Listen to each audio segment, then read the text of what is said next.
يشرفني انه الكابتن عصام ينضم لنا، لكن هو انا شعرت بعدم جديه في من النادي الاسماعيلي في اتمام الموضوع، اتمام صفقه انتقال عصام الحضري للنادي اليرس البلجيكي.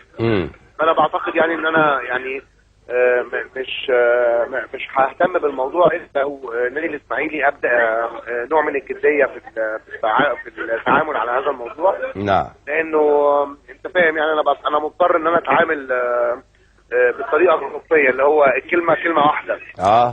والاتفاق اتفاق، لكن الكلام اللي بيتقال ويتغير ويتعاد وكده ما ينفعش معايا، لانه انا مضطر ان انا اتعامل بالاسلوب البلجيكي يعني. بالظبط وده حقك تماما.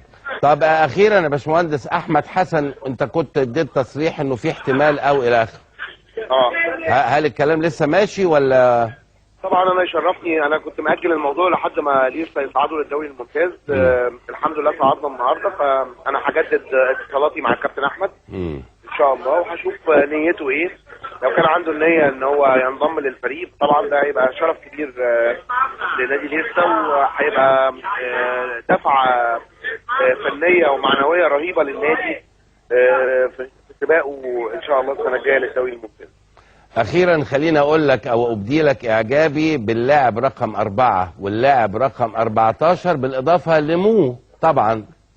طبعا عظيم مو اللي هو محمد عبد الواحد، هناك كاتبين له على التيشيرت بتاعه MO.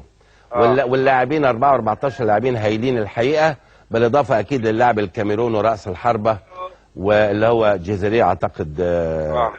يعني مجموعه جيده، ونتمنى لك كل التوفيق يا باشمهندس.